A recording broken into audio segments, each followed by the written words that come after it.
ये हार्दिक जैसे लोग सुब्रत सागर मालूम क्या बोलते मेरे से, मुझे शंका होती है। बोले आप ऐसा करते हो, उतने ही पढ़ के आ जाते हो और फिर हम लोगों को सुनाते हो। ज्ञानी लोग हैं भाई, सुन सकता, मैंने सुन लिया अच्छे से।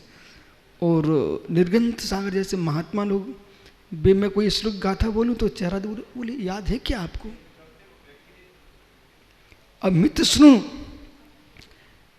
बेटा, षटखंडागम में लिखा है, इधर देखो इधर,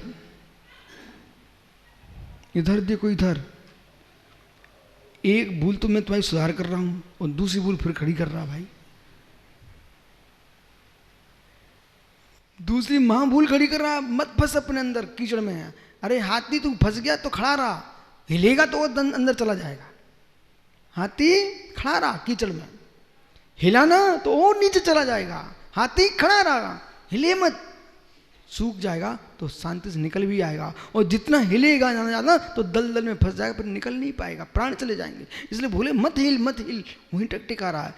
वैकृत शरीर में भी हिंसा होती है, भूल मत कर लेना। हे मित्र, ये प्रश्न किया श्री धवला जी में, मैं इतना खुश हुआ। हमारे आचार्यों ने बहुत अच्छा किया। एक कुटिल बुद्धि वाले लोग आगे होते रहेंगे, उनको पहले ही लिख के चले गए। मित्रों, पत्नी पंडित जी के लिए नहीं रो रही, इनका उद्देश्य पत्नी को कष्ट देना नहीं है। एक बार की अब्र में 9 कोटि की हिंसा होती ना, उस हिंसा को बचाने का उद्देश्य था। इसलिए पंडित जी को बिल्कुल भी पाप का बंध नहीं होगा यदि ये व्रत बनते हैं तो। वो तो पत्नी का अपनी वासनाओं का राग है। इसी प्रकार से वे केवली भगवान जो परम औदारिक शरीर को प्राप्त हुए हैं, उन्हें किंचित बंध नहीं हुआ। क्यों? क्योंकि उन्हें बुद्धिपूर्वक किसी की हत्या नहीं की है, वो उनकी सहज प्रक्रिया हुई है, परम औदारिक शरीर हो गया। इसलिए भैया जी, महात्मा जी, द्रव्य संयम का पालन, अभी तो मैंने संक्षेप से व्याख्या किए। मुझे विश्वास है यदि मूलाचार्य का व्याख्यान संपूर्ण देश में ऐसे कर दिया जाए तो लोग तिलमिला जाएंगे। प्रणुत सागर जी, मेरे पास सूचना आई गोमटेस में अभी 18 में, बोले मूलाचार पर व्याख्यान कराया जाए और नाम लिया गया विशुद्ध सागर। आपको मालूम पंडित जी? अच्छा, आप बहुत ज्ञानी जी, वो सब पता रखते हो। बोला समाचार मेरे पास आया, बोले आज कुछ जगह मीटिंग हुई कुछ साधुओं में, बोले मूलाचार का व्याख्यान हो और उसके व्याख्याता हूँ विशुद्ध सागर। ओ मालूम जैसे ही उस समाचार फैल गया सभी जगह, तुरंत ही मेरे पास साधक लोग आना प्रारंभ हो गए।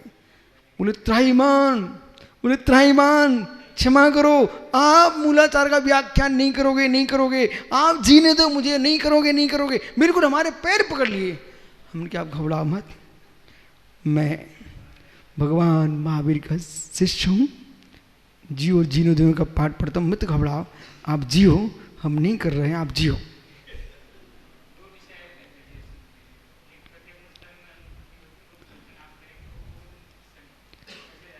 वो भी आया था पर किसी ने होने ही नहीं दिया।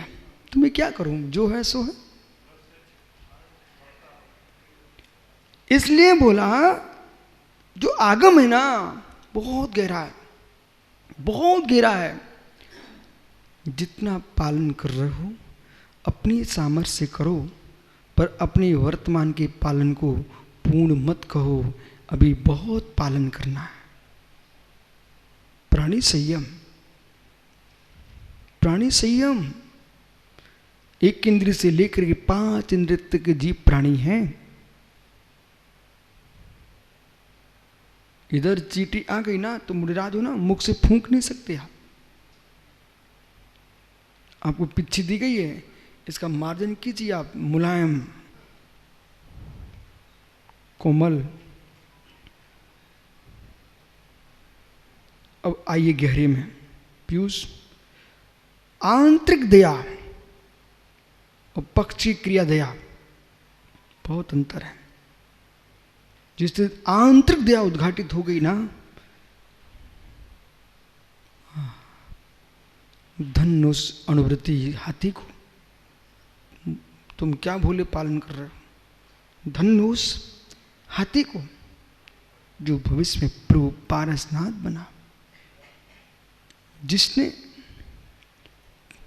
हरी खाने का त्याग कर दिया। दया जागृत हुई उसके अंदर। और हमारे महात्माओं को लगता, जगत के जीवों को, जितने प्रकार के देश भारत में ना बचे तो विदेश की लाओ, कीवी लाओ और क्या क्या लाओ, ड्रैगन लाओ। ओ हो। अब आप समझ गए ना।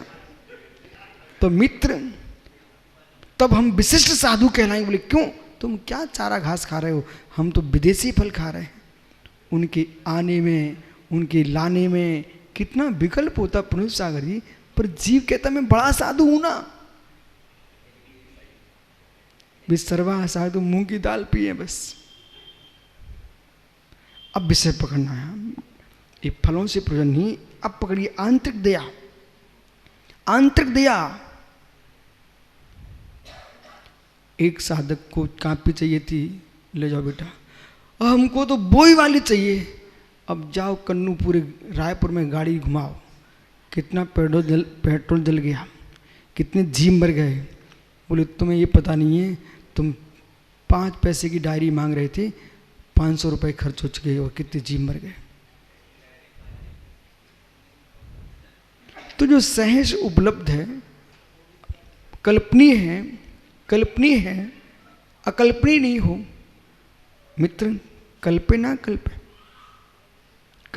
कल्पे, वो द्रव स्वीकार करना चाहिए। गर्ग बालक गेहूं की फसल आने के लिए लगभग 4 पानी तो निश्चित माना चलो। वो 4 पानी नहीं दे पाए तो फिर तो फसल उजड़ी। और 5 भी लग जाए तो और अच्छी बात है। पर 1-2 पानी में गेहूं की फसल नहीं आती बेटा, तुझे अच्छे से मालूम है। और तुम छत्तीसगढ़ में आयो ना, यहाँ के लोगों से पूछो धान कितने पानी में आता है। वो पानी में ही आता है, वो पानी में ही आता है बराबर। ऐसे ही हमारे आगम में लिखा है, उनको तो महीने और 4 महीने के अंदर 2, 4, 5 पानी दिए जाते। गेहूं को अंतराल डाल के दिया जाता पानी। लेकिन जैन शास्त्र में लिखा हुआ है, आगम में, मुनिराजों को 24 घंटे में अहोरात्र में मालूम 28 कृतिक्रम होते हैं। उन 28 कृतिक्रमों में 4 बार स्वाध्याय करना पड़ता है। जैसे गेहूं की फसल को पानी देते ना, ऐसे मुनिराज स्वाध्याय करके अपनी आत्मा के चारित्र को पानी देते हैं कि फसल सूख ना जाए। मालूम, ये समय चल रहा हमारा स्वाध्याय का, ठीक है। ये अपरानिक स्वाध्याय है। अभी रात्रि में सामाय के बाद फिर स्वाध्याय करेंगे, वो पूर्व रात्रिक स्वाध्याय है। फिर सुबह जग करके 3 बजे स्वाध्याय करेंगे। 3 बजे मालूम वो होगा अपर रात्रिक स्वाध्याय। फिर सुबह 8 बजे 7:30 बजे फिर स्वाध्याय होता है। ये पौराणिक स्वाध्याय है। और ये जो चल रहा है, ये अपराणिक स्वाध्याय चल रहा है। ऐसे 4 बार स्वाध्याय चलता है, तब ये मुनिचर्या के पौधे सुरक्षित रह पाएंगे। कोई स्वाध्याय बंद हो गया ना, तो मित्र हूम फट स्वा में चले जाओगे, अपनी फट हो जाएगा तुम्हारी साधना। बैठो ज्ञानी, आओ। मंत्र का अपमान नहीं करना। मैं वही कह रहा हूं, मंत्र तो मंत्र है, श्रेष्ठ है, लेकिन मंत्र को आजीविका का माध्यम न बना जाए। मंत्र महान है, हुम फट स्वाहा। पंडित जी कभी भी अपमान नहीं करना। बहुत बहुत श्रेष्ठ मंत्र है हुम फट स्वाहा। देश की, राष्ट्र की, समाज की रक्षा के लिए बहुत बड़ा मंत्र है ये। आत्मरक्षा के लिए भी हुम फट स्वाहा। इसके आगे नहीं बताऊंगा, तुम्हें समझ रहा हूं तुम क्या सोच रहे हो। हुम फट स्वाहा। भैया आगे पढ़ें।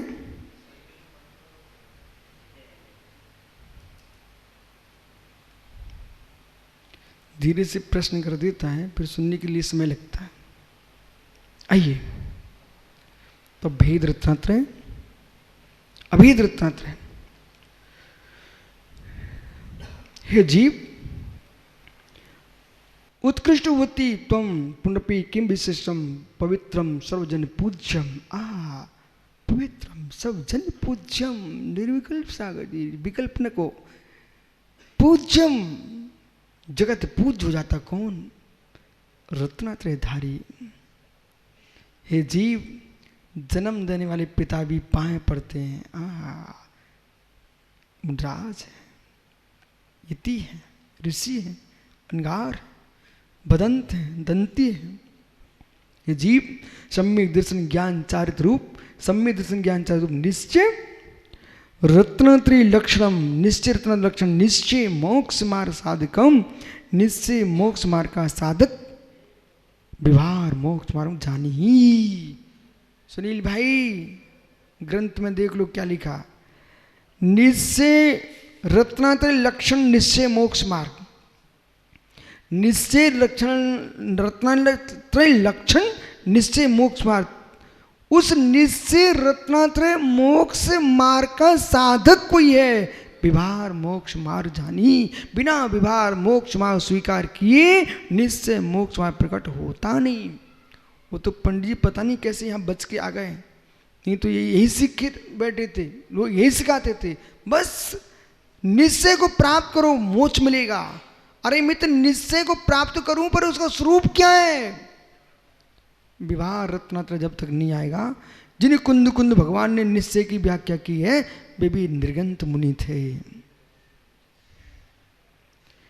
तुम एन ज्ञाते न कथम भूत भविष्यसि, ऐसा जानकर के क्या होता है?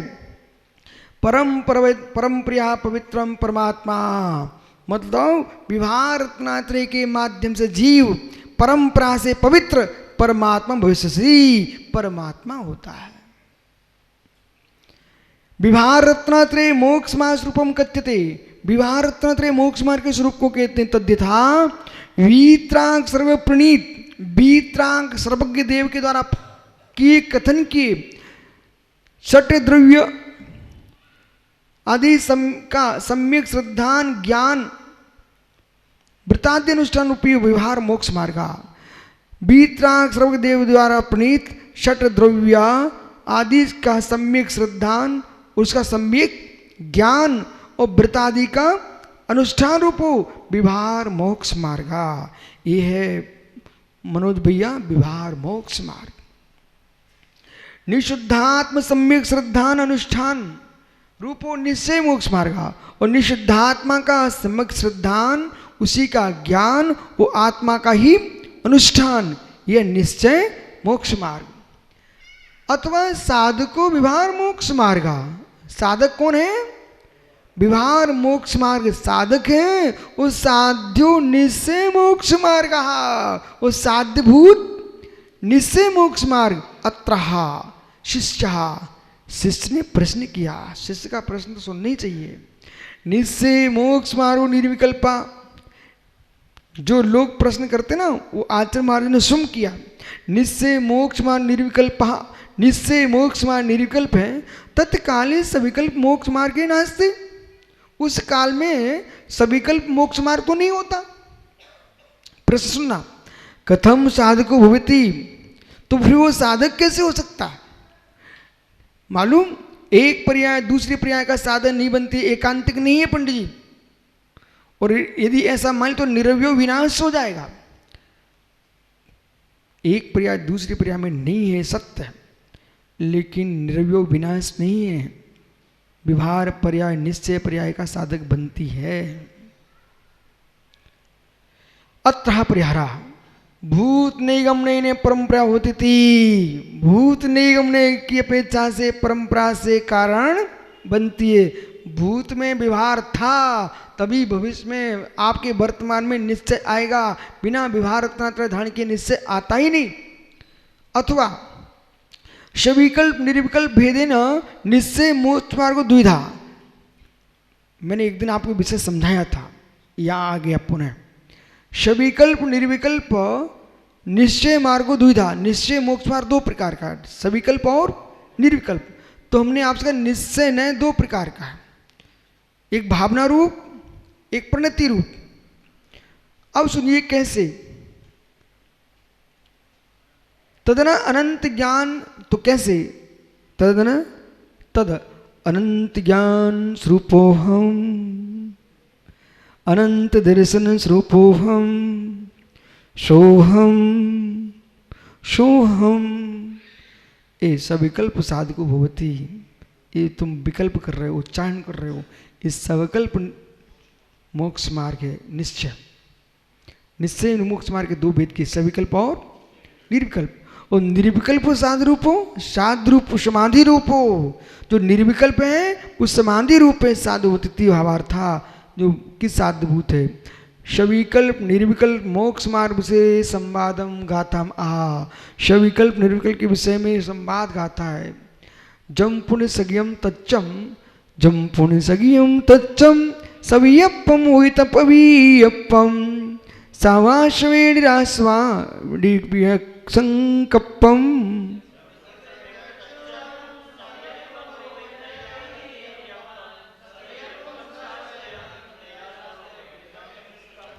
ये तत्वसार ग्रंथ की गाथा है, और तत्वसार ग्रंथ भी पठनीय है, बहुत श्रेष्ठ ग्रंथ है। जम पुण्य सगम तच्चम, तत्व दो प्रकार, सगत स्वतत्व और प्रगत तत्व, सविकल्प तत्व निर्विकल्प तत्व।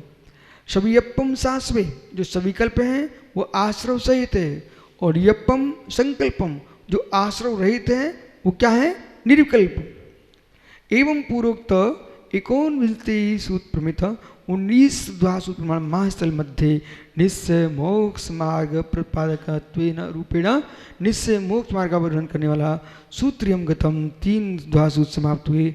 इदानीम 14 सूत्र पर्यंतम, अब 14 सूत्र पर्यंत विभार मोक्ष मार्ग प्रथम अवयवभूतः विभार सम्यक्तम मुख्य वृत्त प्रतिपादति। अब यहाँ सबसे पहले विवाह सम्यक की व्याख्या आगे करेंगे। अब तुम सुनना कि परमार्थ प्रकाश में अब ग्रंथ अंदर गहराइयों की ओर जा रहा है। इस ग्रंथ में जो सम्यक दर्शन की निरूपणा होगी उसे भी सुनना। और मित्र, फिर आज विषय दूसरा था, सोहम में भी अर्थ न ज्ञान न क्रिया नहीं को समझना। आपका समय हो गया, कल फिर आएंगे। मित्र पर तो पुनः चर्चा करूंगा। आत्मा स्वभावम परिभाव भिन्नम, आत्मा स्वभावम परिभाव, आत्मा का स्वभाव प्रभाव से अत्यंत भिन्न महावीर स्वामी की